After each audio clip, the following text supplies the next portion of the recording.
Everyone has a bad day at the office. Just watch a couple of my videos and you'll hear a couple crazy opinions. Actually, you'll probably hear a couple crazy opinions in this video. But that means even the best directors can drop some stinkers. Sometimes people drop stinkers. Even if they have a fantastic set of films, one of them has to be the worst. So today I'm sharing the worst movie from the best directors.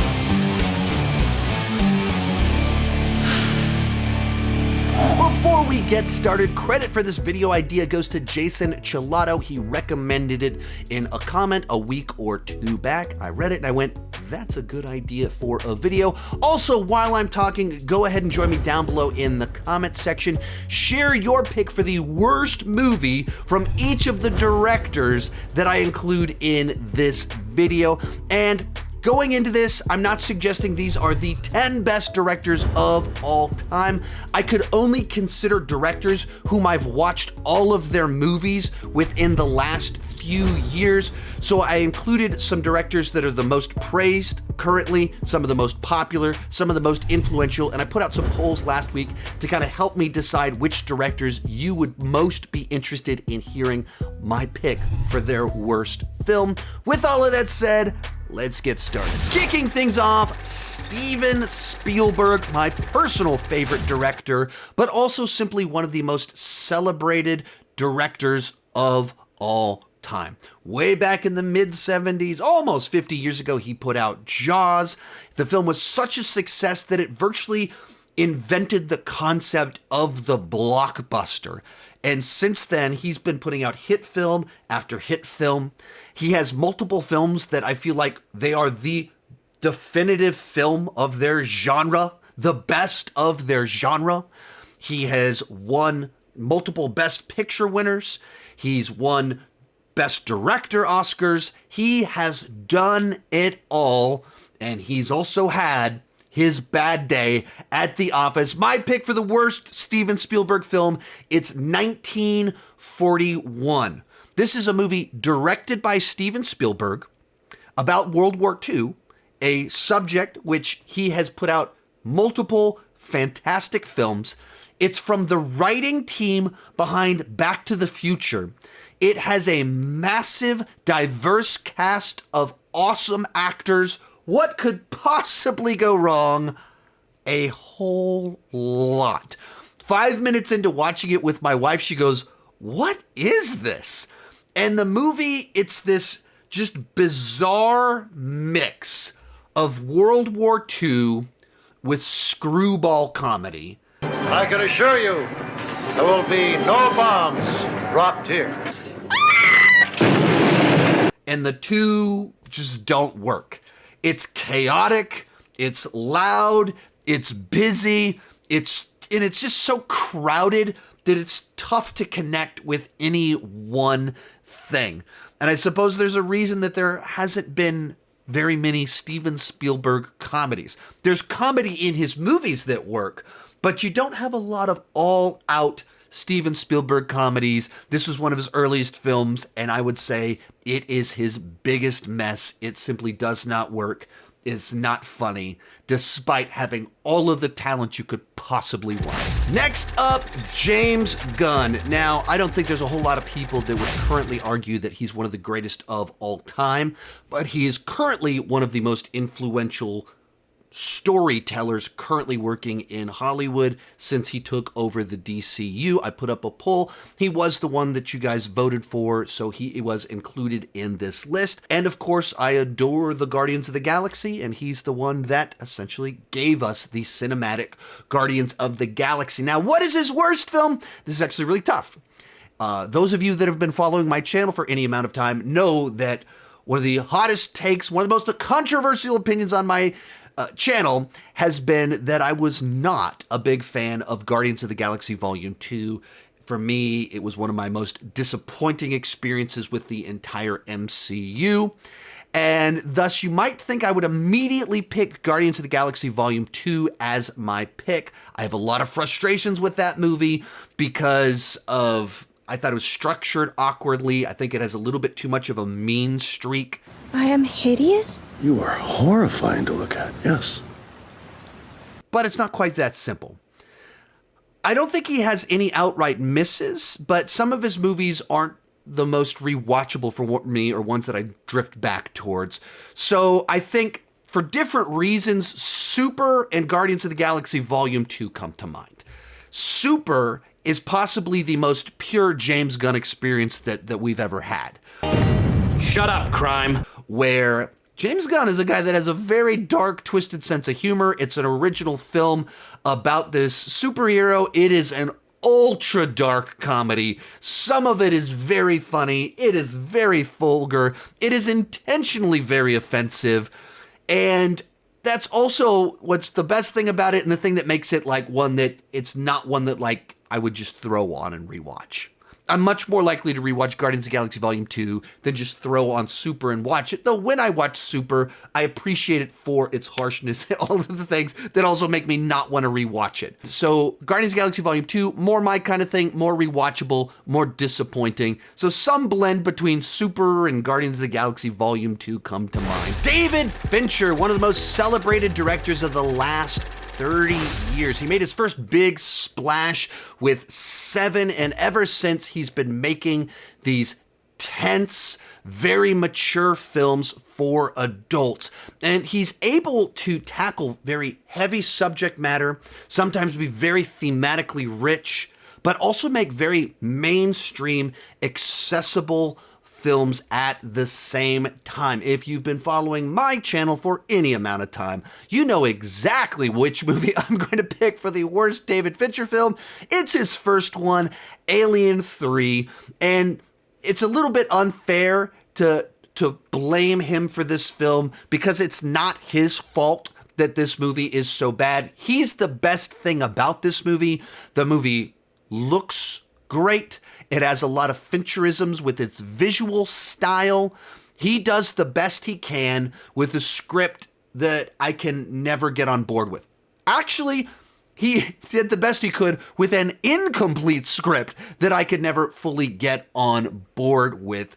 For me, the basic starting premise of this film is one of the ultimate examples of audience betrayal, that the starting point of this film unends all of the victory of the previous film. Not a great plan.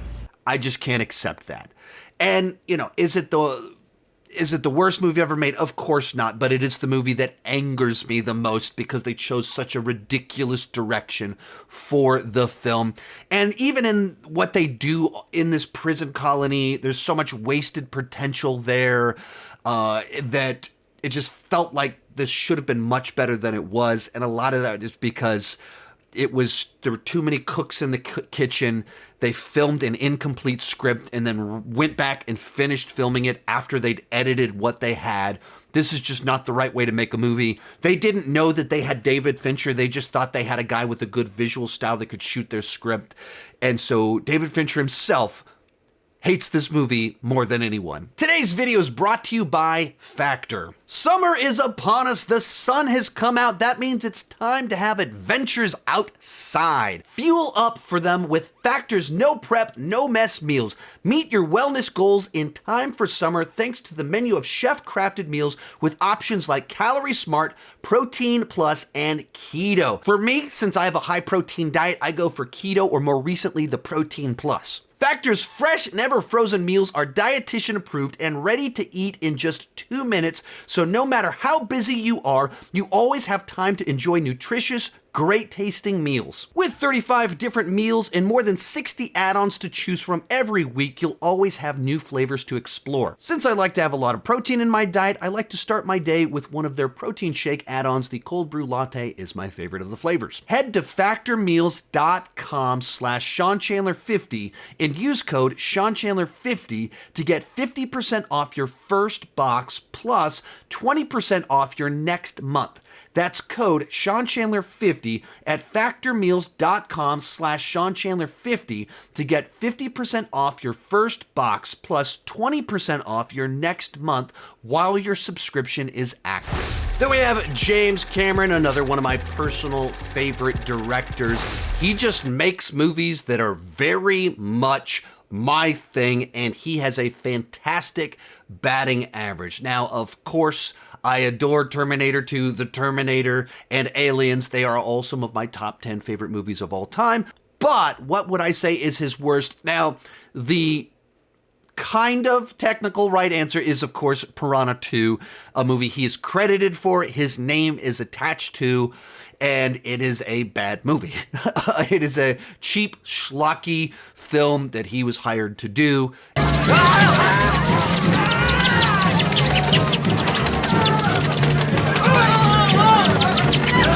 You serious? Fired from and maybe snuck into the editing room to work on. There's all these weird stories about it, but you know, it's just a cheap knockoff B movie. It was his foot in the door. Technically, that's the right answer, but it's not the interesting answer because what is the worst of the real James Cameron films?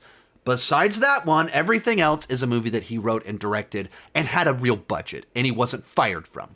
Which one would I pick? I'm going to go with the one that made the most money, Avatar. This is also to say that I'm a massive James Cameron fan. I think that Avatar is very good, but I think it is the weakest of his films simply because the plot is too boilerplate. It is too much of a formula film. It fits neatly into the exact same story structure, character archetypes as A Man Called Horse, Dances with Wolves, Fern Gully, Pocahontas, The Last Samurai. Just this time, it's in space with blue people, but it's about the broken former soldier that goes primitive and ends up saving the day by embracing their culture, which is a story that's been told before. Now, I still think it's a very good movie because its technical accomplishments are so impressive, and James Cameron is a master at his craft, so while he is working a formula, he knows how to work the formula and evoke big emotions. But I do think it's his weakest film. It's not one that I like ever rewatch at home or anything like that, besides when I'm prepping to do a James Cameron ranking. Moving right along, Denis Villeneuve, probably the hottest director of 2024 because of Dune Part 2. Now, he's been on the rise for a full decade here, dropping film after film, getting great reviews, getting an enormous amount of acclaim, and finally with Dune, he's had kind of mainstream success and kind of making him one of those directors that normal people, normies, know his name. Now, going into this, I've only seen his Hollywood films. I have not seen his French language films, so I did not include them in the running for my pick for his worst film. And once again, this is a case where you have a director where I think everything that he's done, he has accomplished what he set out to do. And almost all of those films are very much my kind of thing, with one exception, and that is the movie Enemy, which I think he accomplished what he was going for very well, but it is a movie that is absolutely not my thing and not on my wavelength at all, so it would be my pick for his worst film. And simply put, I'm just much more of a concrete thinker. Films as metaphors and cinematic poetry where there's just a lot of non-literal things taking place, that is just not typically what I resonate with. And then when you have a story that is soaked in metaphors, aliens, spiders, visuals, multiple versions of a self, and the specific type of brokenness that the characters have in this story and infidelities and things like that. This movie is a documentary about my subconscious or a documentary about Jake Gyllenhaal's subconscious. I don't know which one now. I cannot talk about the spider because I need more therapy. It just wasn't something that I connected with. It didn't work for me. I didn't care about it. It was like, this was well made. I can see why certain people would really like this.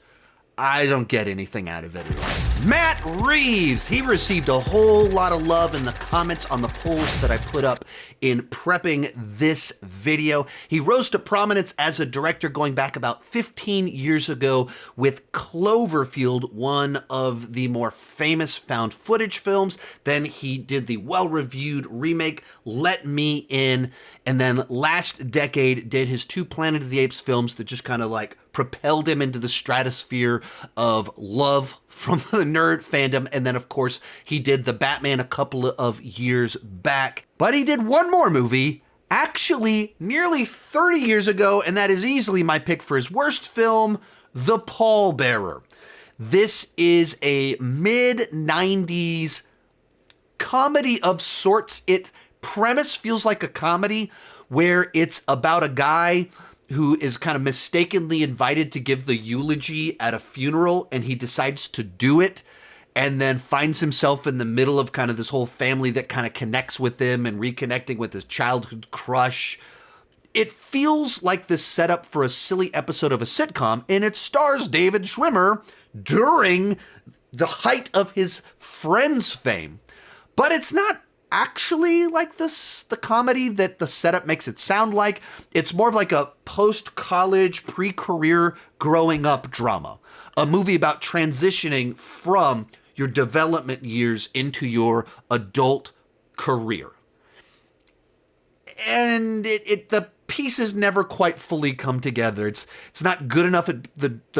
The setup doesn't really serve the character arc, and the character arc doesn't really serve the screwball comedy of the ridiculous idea of it. This is the one that easily for me was like, yeah, that's the worst. The one he did 30 years ago that feels like the total black sheep of his directorial filmography. Yeah, that's the worst. Then we have Martin Scorsese. He has been directing movies for 60 years now, and he's been acclaimed as one of the best working directors for 50 years. And he is still one of the best working directors with his film from last year, a movie he made in his 80s, being nominated for Best Picture and him being nominated as Best Director. He has maintained his quality across the decades, but not with every single project. My pick for the worst Martin Scorsese film, New York, New York, his follow-up to Taxi Driver, one of his best films, and it is an absolute bizarre misfire that tries to blend 40s and 50s musicals with toxic, self-destructive, unlikable Scorsese leads. And so it has all of the rah-rah and the musical numbers of these 40s and 50s films, but just characters that suck all of the life and all of the triumph out of anything that takes place in the story. And this is a movie with just tedious characters. We start off with a likable enough female lead, and then Robert De Niro just plays this horrendous character that sucks her into his world and only drags her down. Everything about it is too long. Just the runtime is unbelievable, but every scene is too long. Every plot line goes on for too long, and it's so repetitious in everything that it does. So yeah, this was Scorsese's easily his worst day at the office. If you're enjoying this video, there is a companion to it over on Patreon with more of my picks for the worst movie from some of the best directors up on the screen. You can see some of the directors included in the companion video. Patreon is a membership site where I do a couple of live streams every week. I have several exclusive videos and companion videos every month. At the highest tier, you can do a one-on-one video chat with me. If you want that companion video and all of those exclusive videos and live streams, you can learn more at that link down below in the description. And let's get back to it. Moving right along, Quentin Tarantino, another one of my personal favorite directors and a director that was very influential on me during some of my pivotal years, because he rose to fame in such an interesting way in the 90s during my teenage years when I started mature as a person and as a film lover. He was kind of the person that I kind of became a little bit obsessed with and started reading some of the books about him, things like that. And he's maintained the quality of his films across all of the decades in multiple genres and always had that distinct style, and he's never had to pander or compromise his integrity. I don't think he has any misses. I don't think he has any bad films. So what's my pick for the worst? I think I'm going Grindhouse Death Proof pretty easily. And I think inherently this is a project that it's trying to be a B movie. It's trying to be a schlocky, trashy 70s grindhouse film. That's the concept of the movie. And when so many of his other films are quite literally being nominated for Oscars, and then he makes a movie in the middle of all of it that's intended to be the schlockiest of films, first off, that's awesome. The fact that Quentin Tarantino just did whatever he wanted to do, and he's like, hey, Robert Rodriguez, want to make a couple of grindhouse films?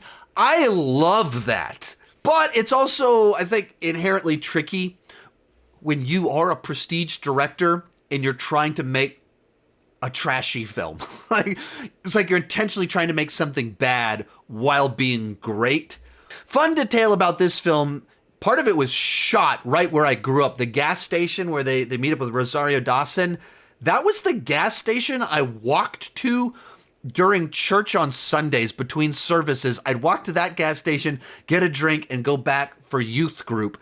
So literally, I didn't know it was filmed there. I was watching the movie. I was like, whoa, like that's right where I grew up. This is wild and crazy. And the chase sequences, the kills are a lot of fun.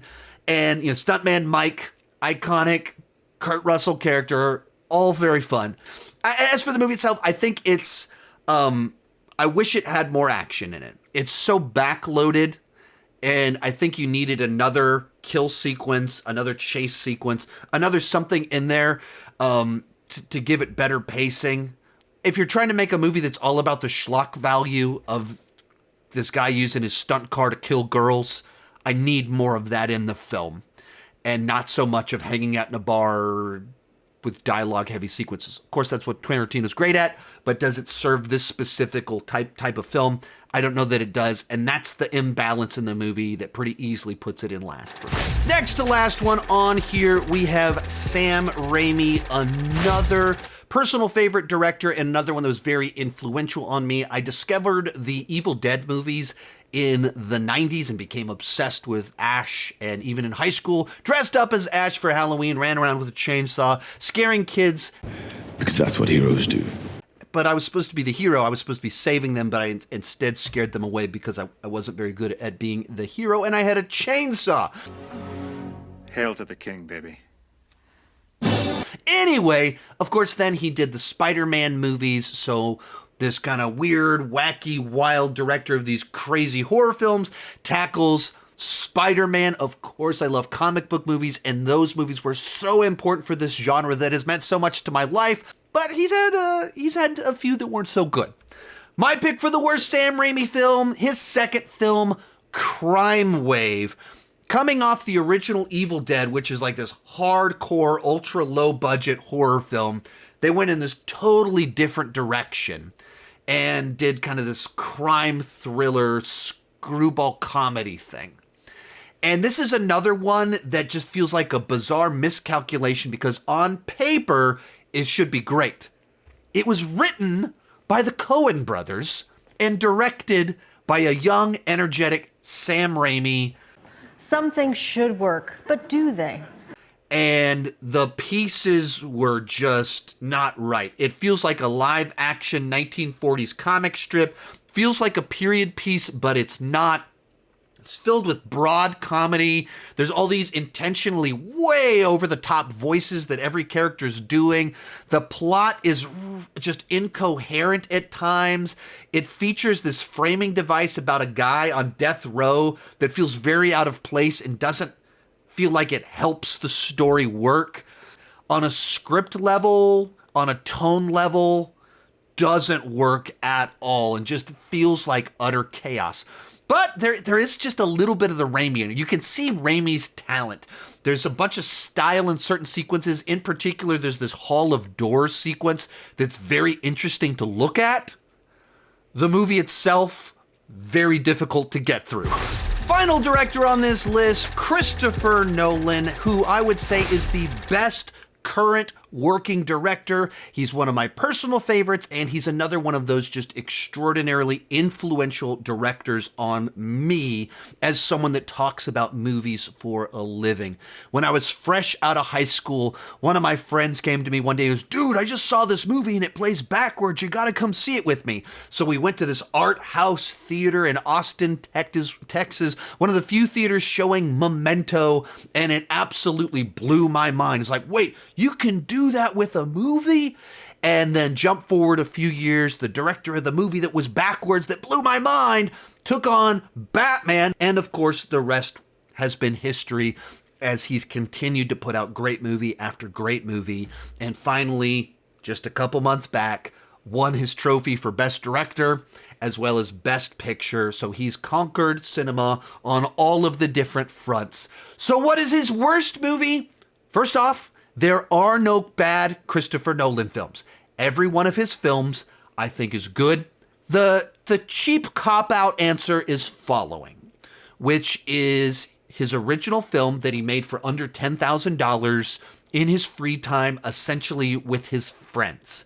I think what Following represents is kind of the peak of what I was able to do on my own or just with friends, just using our own resources and borrowing equipment and sort of using the things around us to make a film. As a film made under those constraints, it's fantastic. It has the Nolan wit to it, but as just a movie in general, it feels like his demo tape. That, all right, I can't really make a movie, but here's what I can do. I can show you my talent doing this thing right here. So it's the cop-out answer to put in last, because every other movie that he made has a budget at least 100 times the budget of this film. So get ready to click the dislike button. This is one of the takes that gets people the angriest with me on my entire channel. The movie I'm about to say that is my other pick for the worst, I still think it's good. I get why you like it. But The Prestige. How dare you! I've never connected with the Prestige the way many of you connected with The Prestige. And for many of you, structuring a movie like a magic trick, the twists that happen in the final act blew your mind the way that Memento blew my mind. That has just never been my experience with this film. I've just never been able to connect with the story, largely because I don't like either one of the lead characters.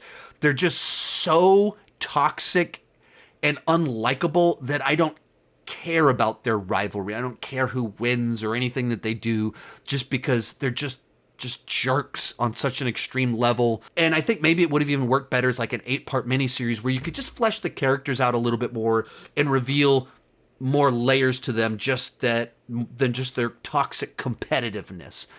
It's well made. I get why many of you love it. Don't hate me too much, but I think The Prestige is the worst of his movies that actually have a budget. But it's not a worst film. It's just the least best of the best. Remember, there is a companion video to this over on Patreon where I share more of my picks for the worst movies from the best directors. You can learn more about that at the link down below in the description. Thank you so much for watching, and keep talking movies and TV too much.